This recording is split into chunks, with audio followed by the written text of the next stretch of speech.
Yeay Sobat Telur, selamat datang di channel yang akan mereview film-film bergenre horor, misteri, dan thriller yang baru Ninja tonton. Kali ini kita masih membahas alur cerita serial Korea produksi Netflix berjudul All of Us Are Dead. Dan ini adalah bahasan dari episode ke-5 dan 6. Karena cerita film ini melibatkan banyak pemain dan juga menyajikan cerita dari berbagai sisi, maka Minca akan berusaha menyederhanakannya dengan mengelompokkan alur ceritanya agar tak membingungkan dan mudah untuk sobat pahami. Gak banyak bacot lagi, kita langsung saja masuk dalam alur ceritanya. Tapi ingat sob, video ini mengandung spoiler.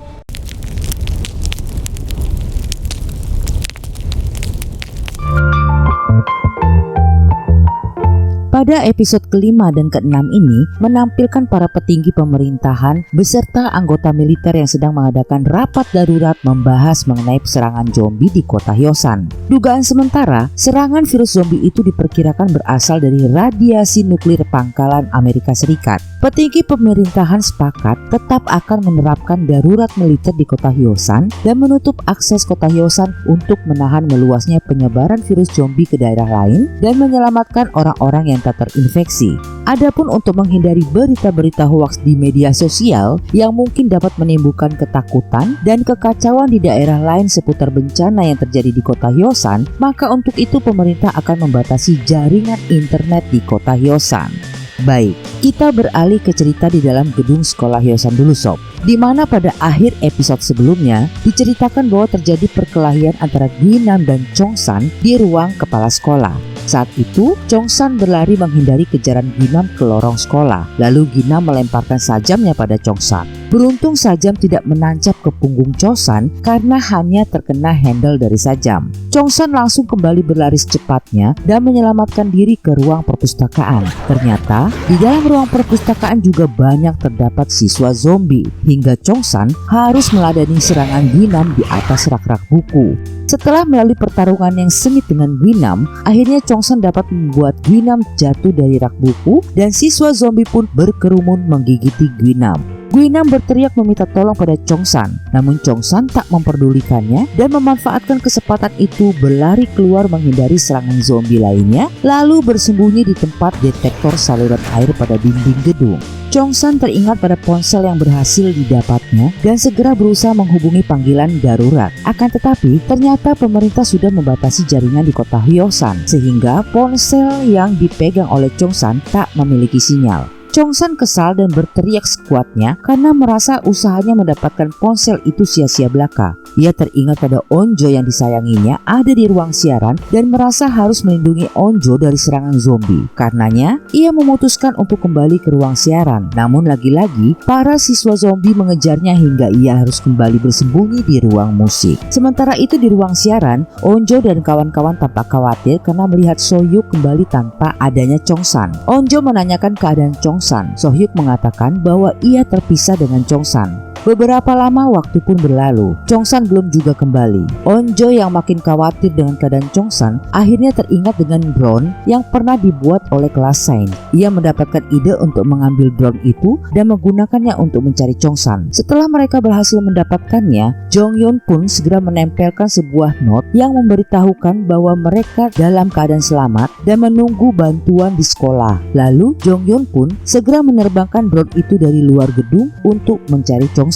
Mereka melihat ruang demi ruang yang sudah dikuasai oleh para siswa zombie. Mereka juga heran melihat ada siswa zombie yang ternyata tertusuk dengan busur panah dan bertanya-tanya siapa yang melepaskan panah itu pada para zombie. Dan akhirnya mereka pun melihat Chongsan yang ternyata berada di dalam ruang musik. Onjo tampak lebih tenang karena Chongsan ternyata selamat. Mereka pun lalu mengarahkan drone keluar gedung dan melihat sekolah dan jalanan yang ternyata sudah dikuasai oleh para zombie. Tiba-tiba Jimin melihat mobil orang tuanya di luar gedung sekolah dan melihat kedua orang tuanya yang mungkin datang ke sekolah untuk menjemputnya ternyata telah berubah menjadi zombie. Lalu drone pun terjatuh dan not pesan mereka pun terbang terbawa angin. Oke, kita kembali ke Gwinam yang tadi tergigit oleh para zombie di ruang perpustakaan sob. Ternyata Gwinam tiba-tiba terbangun setelah tergigit. Ia teringat dengan Chongsan yang telah menyebabkan dirinya hancur seperti itu. Lalu tiba-tiba datang para zombie yang ingin menggigitnya. Akan tetapi ternyata ternyata tiba-tiba zombie-zombie itu terdiam seketika, tidak jadi menyerang Guinam. Lalu dengan begitu saja pergi meninggalkan Guinam. Guinam heran mengapa para zombie itu tak menyerangnya lagi, padahal ia belum berubah menjadi zombie.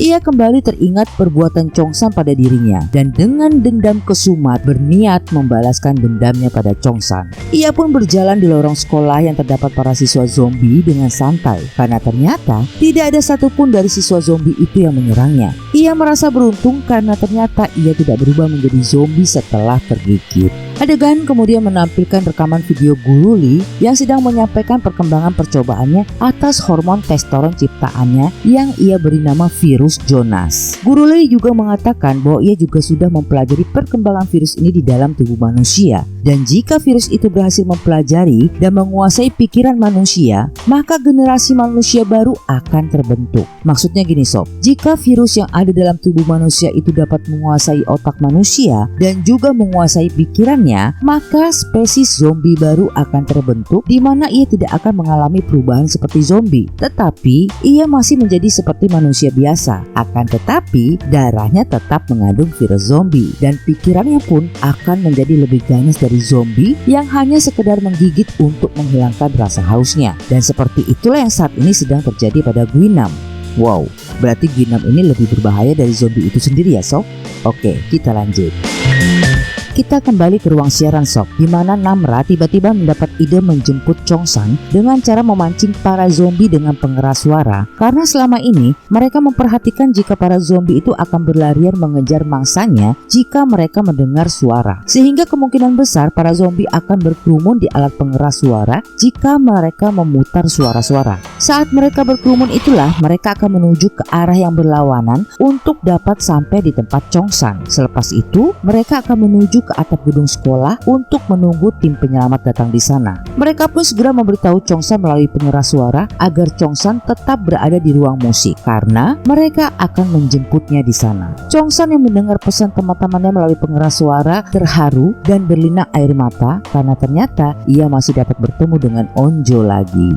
Mereka pun mulai melancarkan aksinya, dan benar saja sob, para siswa zombie mencari asal suara dari alat pengeras suara di beberapa sudut gedung sekolah. Saat itu, mereka langsung keluar ruang siaran dengan mengendap-endap. Sial bagi mereka, ternyata ada seorang zombie yang tidak ikut berkumpul di pengeras suara, sehingga Soyun berusaha menahan zombie itu, sedangkan yang lainnya segera berlari menuju ke ruang musik tempat Chongsan berada. Saat Sohyuk terpojok dari serangan zombie itu, Guinam tiba-tiba datang dan menghajar zombie itu. Lalu Guinam mengancam Sohyuk dan menanyakan di mana keberadaan Chongsan. Sohyuk curiga dan tak memberitahu keberadaan Chongsan, sehingga Guinam menyerang Sohyuk. Sohyuk pun dicekik oleh Guinam. Namun tiba-tiba Namra muncul dan menyerang Guinam. Namra pun digigit oleh Guinam. Dan saat Guinam akan kembali menyerang Namra, Sohyuk mendorong Guinam keluar gedung. Sohyuk pun langsung membawa Namra ke ruang musik. Akhirnya mereka semua berkumpul kembali bersama Chongsan di sana. Saat itu Jimin melihat tangan Namra yang tergigit. Mereka pun langsung menjauhi Namra. Sohyuk membela Namra dan mengatakan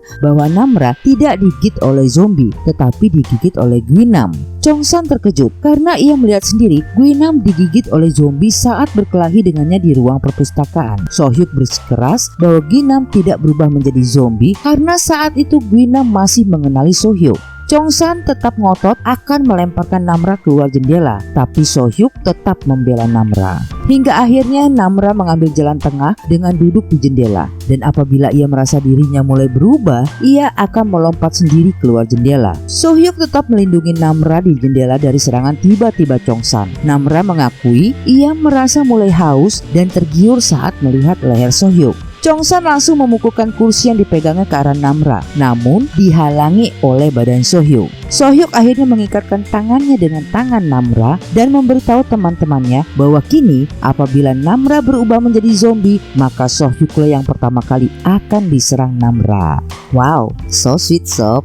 Nah, Di tengah rasa kehausan dan kelaparan yang mulai melanda Onjo dan kawan-kawan, akhirnya mereka satu persatu merekam pesan-pesan terakhir mereka dengan handycam yang mereka temukan tidak sengaja di ruang musik. Nah, ternyata sob, ada seseorang yang bersembunyi di ruang musik itu juga tanpa sepengetahuan mereka. Ia sendirian bersembunyi di sana tanpa ada Guru Pak. Padahal pada episode sebelumnya, Guru Pak keluar ruang siaran untuk menjemput Nayeon dan sempat mengajak Nayeon lari dari kejaran zombie ya sob. Dan lagi sob, sejak Chosan masuk dalam ruang musik hingga Onjo dan kawan-kawannya tiba juga di ruang musik, Nayeon itu ternyata diam-diam memperhatikan mereka semua dari tempat persembunyiannya. Ia tidak keluar dari persembunyiannya untuk bergabung dengan teman-temannya. Nah, kenapa sob? Lalu kemana juga Guru Pak? Oke, kita lanjut saja untuk mengetahuinya. Nah, sobat masih ingat dengan 4 siswa yang bersembunyi di toilet sekolah bukan? Rupanya, siswi atlet memanah bernama Hari berniat mencari adiknya yang bersekolah di sekolah Hyosan itu sebelum mereka pergi dari sekolah Hyosan. Mereka menelusuri gedung sekolah ruang demi ruang sambil menghadapi siswa zombie dengan bermodal busur panah. Namun ternyata mereka tidak menemukan adik Hari.